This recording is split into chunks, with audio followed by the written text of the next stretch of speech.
Great. So my name is Ken Pai, and I do the Voices of VR podcast. And today I'm going to be doing a tour and landscape of the XR moral dilemmas and ethical considerations. And I'm going to be having lots of different slides. I'm attempting to cover all of the XR ethical and moral dilemmas within the next 15 to 20 minutes, and so it's pretty ambitious. I do have the slides available with lots of footnotes. I will be making this slide available again at the end, so if you miss it now, you can take a shot of it. But I've been doing the Voices of VR podcast since 2014, and so I've recorded over 2,000 interviews and published over 1,200 of them, so just over 2/3 of them that I've recorded. And in the process of talking to a lot of folks within the XR community, there's naturally been a lot of different ethical and moral dilemmas that have arisen as I've talked to lots of different folks within the XR community. And so this is like a broad overview of the landscape of XR ethical and moral dilemmas. And so I'll be diving into each of these, but this is just to give you a bit of a sense of the landscape. And it actually takes me back to Laval Virtual back in 2019, where I was brought out to be able to talk about and brainstorm with a group of folks some of the different ethical and moral dilemmas. And so we had lots of these post-it notes, and so we were struggling with how do we start to organize the whole landscape of all these different ethical and moral dilemmas. And so in SCVR in 2016, I had given a presentation trying to map out the ultimate potentials of virtual reality of all the different domains and industry verticals and potentials. And so I'd ask people at the end of every podcast, what's the ultimate potential of VR? And they'd say, well, it's education, it's entertainment, it's being able to connect with friends and family, it's empathy, it's doing stuff for your career. And so this was like a start of a cartography of the different domains of human experience, which ended up being very helpful for starting to map out these ethical and moral dilemmas into all these different domains or contexts. And so at the end of 2017 or 2019, I did a whole talk on the XR Ethics Manifesto. In 2019, I was doing a lot of talks about privacy, trying to get a landscape of all these different aspects. And this is a half-hour talk where I list all these different ethical and moral dilemmas. In this talk, this is more of a digested view of some of the big issues that come up from each of these domains. And that talk that I gave about the XR Ethics Manifesto, that was sort of a catalyst for the IEEE Global Initiative on the Ethics of Extended Reality. We started with that as a baseline for here's some different contexts, so why not go a deep dive into these different domains, whether it's privacy, economic aspects, education, medical, trolling, privacy. So again, this is sort of a broad overview, and we're diving deep into each of these sections at this point. So I wanted to start with the resources, money, and values. So first of all, there's the access to the XR technology, which I think is, there's already a digital divide, and so to what degree are the immersive technologies going to continue to expand this digital divide and make it worse? There's potential to make it better, but whenever you have new emerging technologies, there's a disproportionate amount of who has access to those technologies and who's creating the experiences within those technologies. So we have right now kind of an app store model within the mobile apps with both Apple and Google, and Meta has actually taken this kind of a similar app store approach where every app that you produce has a 30% cut.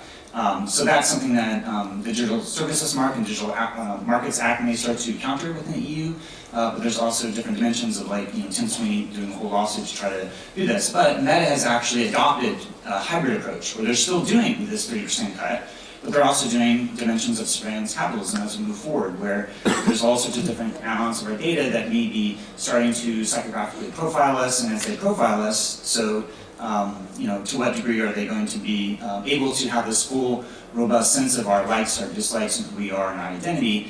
And so that sort of leads into this next section of the self-biometric identity and biometric data.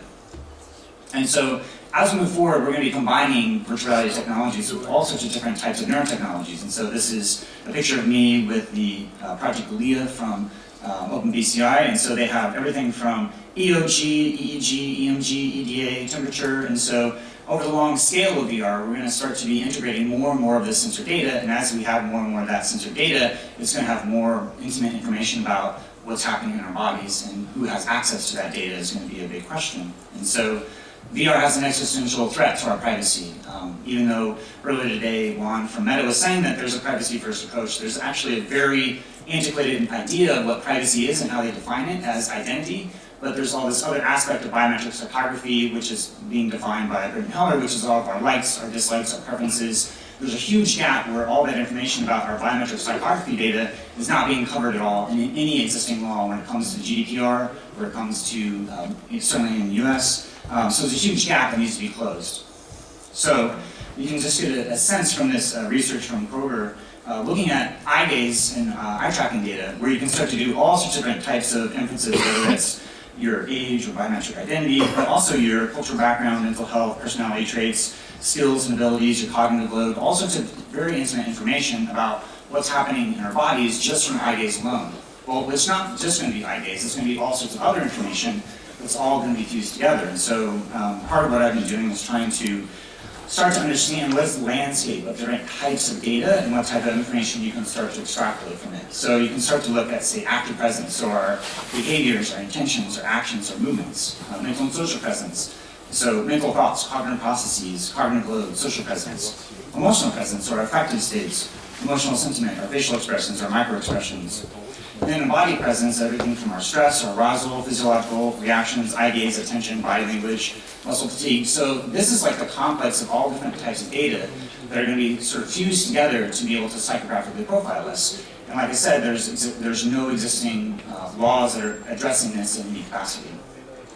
And so Nita Farahani has written a book called Battle for Your Brain, where she's sort of reduced these down to three main sub-human rights of self-determination, freedom of thought, and mental privacy. And mental privacy for her includes both the physiological reactions and the affective reactions. And this is an amazing book that just came out within the last couple of weeks, Battle for Your Brain, where for the last 10 years, last decade, Nita Farahani has been tracking the evolution of neurotechnologies. And it wasn't until she saw a presentation from Thomas Reardon looking at the control labs and how control labs was acquired by Meta, and that was a catalyst for her to write this book. Because she had been tracking what was happening in the B2B space for neurotechnologies, but it wasn't until she saw this acquisition by Meta that she saw there's a pathway for some of this neurotechnologies, non-invasive neurotechnologies, to have a consumer play in the context of virtual and augmented reality. And so this is an amazing book, highly recommended, and I did an extended interview with her. But she's proposing what she calls a new human right of cognitive liberty. And that includes everything from self-determination, freedom of thought, mental privacy, and that we need to start to establish this new human right at an international legal level and have it ripple down and start to influence and change things like GDPR and influence future privacy legislation as we move forward. There's also Raphael Yusta, Morningstar group that is looking at the neuro rights. So you have everything from they are trying to define the right to mental privacy, the right to identity, the right to agency, and other aspects of right to fair access to mental augmentation, the right to be protected from algorithmic bias. So I think the first three are the real key here in terms of like protecting your mental privacy, and then if you protect that, then mapping of the identity, and then if you know your identity, then you can start to nudge people and start to undermine someone's agency. And so this right to agency, and that it's very similar to what Nita Farahani is doing with cognitive liberty, but slightly different. But at the end of the day, we're going to need to have some effort at the human rights level, defining new human rights, to pass it into change GDPR, to have different aspects of redefining what biometric data means in the AI Act. And then maybe the Metaverse initiative will be something that comes from the EU that starts to close some of these gaps that exist right now. So going back to identity, there's both the avatar and your identity that you're representing. If you're going to present and create an application, you should have a diverse selection of avatars for people to see. Mike Seymour did a great job of covering some of the different threats when it comes to how AI is going to start to be able to spoof our identity, both from our representation of what we look like, but also the AI for the voice. So what's the future of identity and how to verify what our identity is as we move forward in these virtual spaces. There's a whole idea of Snapchat dysphoria from facial filters, where people see an augmented version of themselves and they actually want to have to do plastic surgery to be able to more closely match this virtual augmentation. And so what kind of body dysmorphia dysmorphia, like the Snapchat dysphoria that we start to have from these different types of technologies. So moving on to early education, communication, there was some talk from Meta about education, but the problem is that none of their technologies are FERPA compliant, which is the privacy, being in alignment so that there's offerings from these technologies that are going to be able to be used in educational context. And so, but there's lots of other issues that we cover in the IEEE paper around education. There's also a minimum age of 13, largely because of how the eyes are still developing, but also because of the COPPA compliance with the United States. But that's a big issue in terms of what type of adult content may be available for folks who are less than 13 in these virtual spaces. And there's no age verification right now anywhere in VR to verify what someone's actual age is. Going into home, family, private property, this is also the earth. I don't have the environmental aspect here, but this previous conversation was certainly digging into how we need to be in right relationship to the earth. But when we look at the home, we look at issues like volumetric privacy. In the United States, there's the Fourth Amendment, which is protecting U.S. citizens from unreasonable search and seizure. But there's also an interpretation of that, which is the third-party doctrine, which means that whenever you give data to a third party, there's no reasonable expectation for that to remain private, which means that there's certain threats to our Fourth Amendment rights for privacy of our home and our volumetric spaces. And so what happens to that data? Where's it going into the cloud? And who has access to it? Then you have some of this talk around Meta has talked about this idea of contextually aware AI, which for me I think is super problematic because there's no sort of privacy concept for how that's going to be integrated for what happens to that data. There's a theory of, Helen Eisenbaum has a theory of privacy called the contextual integrity theory of privacy, which means that there's context where there's appropriate flows of information. So if you're talking to your doctor, you're giving medical information, that's appropriate, or if you're talking to your banker and you get financial information that's contextually relevant. But what happens when there's an AI that's ingesting all that data and has no idea for how to navigate the contextual integrity of this information? And how do you prevent that from leaking out? So I think there's a lot of sort of fundamental problems with where this contextual aware AI is going to go. There's an example that Meta has given, this episodic memory of AI, which is, where did I put grandma's watch? If we think about what that means, it means that AI is tracking all your movements, it knows where everything is in your house, and again, this is sort of this big brother dystopic vision of where they want to take AI. They have this whole, Meta has this project called Ego 4D, and they have these challenges that are trying to set out what their future from an AI research perspective is going to be, but you can kind of see where they may want to take this from a product point of view, which is episodic memory, what happened when, what will I do next, what am I doing and how, who said what and when, and how are we interacting. And these are all, again, like this contextually aware AI big brother that's watching and trying to answer all these questions. But again, there's no aspect for how privacy is going to be incorporated into any of these answers to these questions. Okay, so moving on to entertainment, hobbies, and sex, we have escapism and addiction, which, you know, for folks that have been using the big screen beyond, I've heard a lot of folks that say, I just was in VR for 10 or 12 hours and I thought it was just a few hours. And so we have this ability of this deep immersion, people really getting lost into these experiences. And what happens when you have like the Candy Crush of VR that is really trying to like hack people to spend more and more time in VR because it's profitable for them?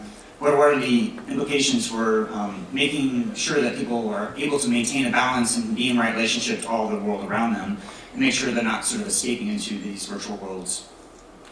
And you have adult content in the context of that there's no age verification, and so you have things like child predators in VR chat that may be trying to prey on minors, or you know what happens when they're in these 18+ worlds, but again there's no verification of how old they actually are, and so in terms of this sort of adult content in virtual spaces.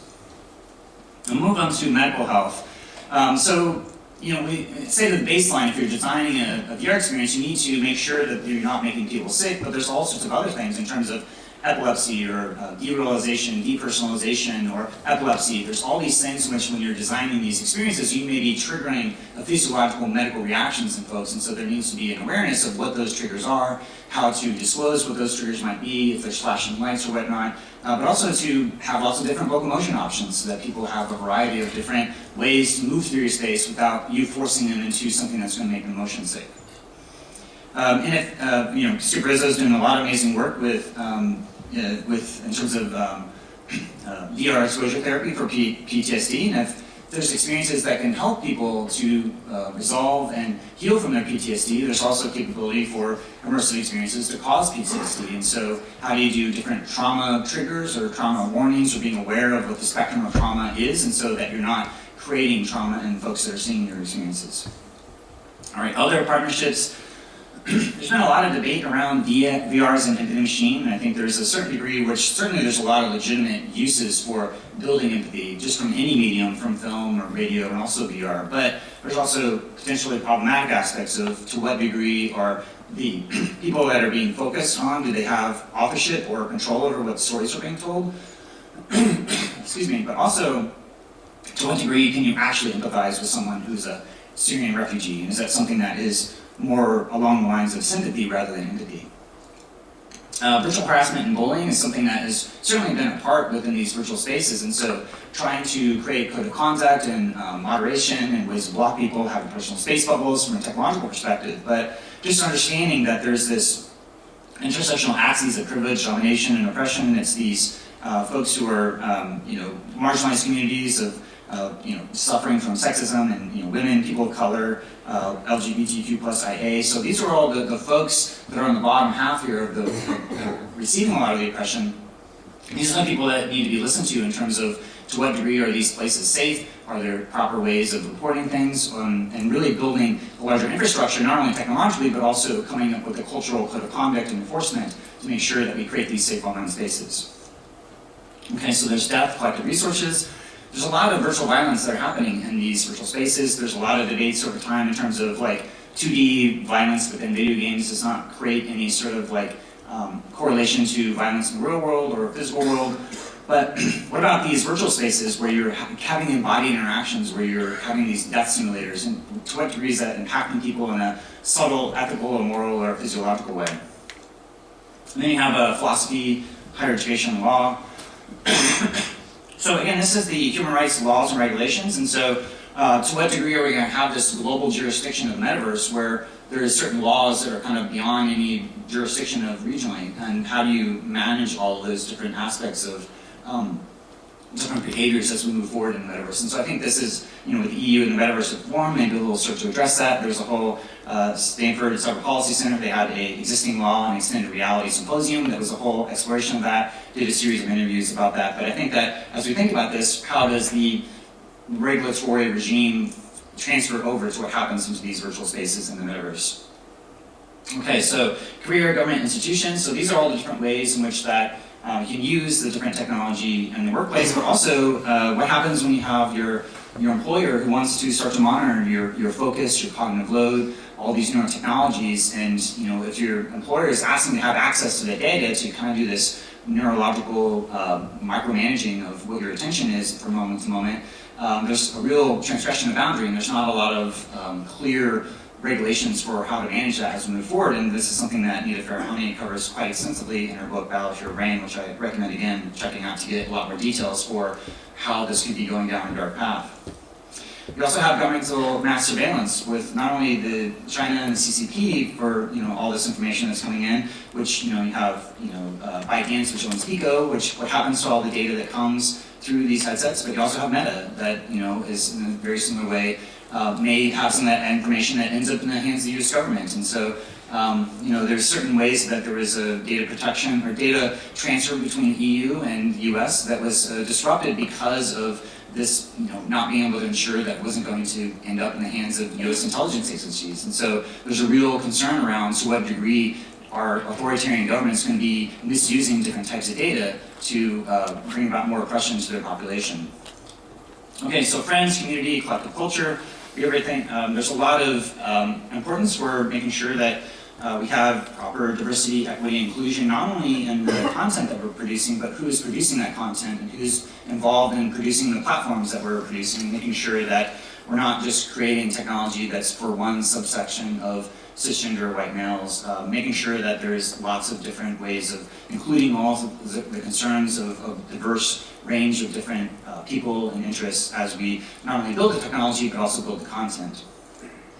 Algorithmic bias is certainly a huge issue that was brought up with the Neurorights Initiative, but in terms of philosophically, there's a lot of kind of utilitarian thinking sometimes when we create technology where we think, oh, well, this works for 95% of people. But a lot of times the 5% that it doesn't work for actually is the same sort of marginalized communities where you're amplifying different aspects of systemic racism or sexism or bias and amplifying it at a systemic scale. And so to what degree are these immersive technologies going to be propagating that type of algorithmic bias? Coded Bias is a great film to be able to get more information, specifically in the context of facial tracking. And the last one is accessibility. And there's, on the one hand, there's going to be a lot of assistive technologies for XR, but there's also the possibility of, as we move forward, not really considering the true concerns of accessibility when it comes to how to make these technologies truly accessible for people who may not have all the able-bodied capacities of sight or hearing. So making sure as we move forward to, again, make sure that we're as accessible as we possibly can. And, again, there's a whole IEEE paper written on this, but still yet a lot of work to be done on this area. So that was a whirlwind tour of all the sort of ethical and moral dilemmas. I did a talk at South by Southwest where I was talking about the ultimate potential of more of the exalted potentials, but also perils on each of this. And so, again, you can check out my slides here on SlideShare if you want to get more information. And also in the Voices of VR podcast, I feature lots of different series on these different topics, and you can get a little bit more information in the footnotes that are in the slides to be able to go to both episodes, but also other resources to get more information. So with that, thanks again for listening.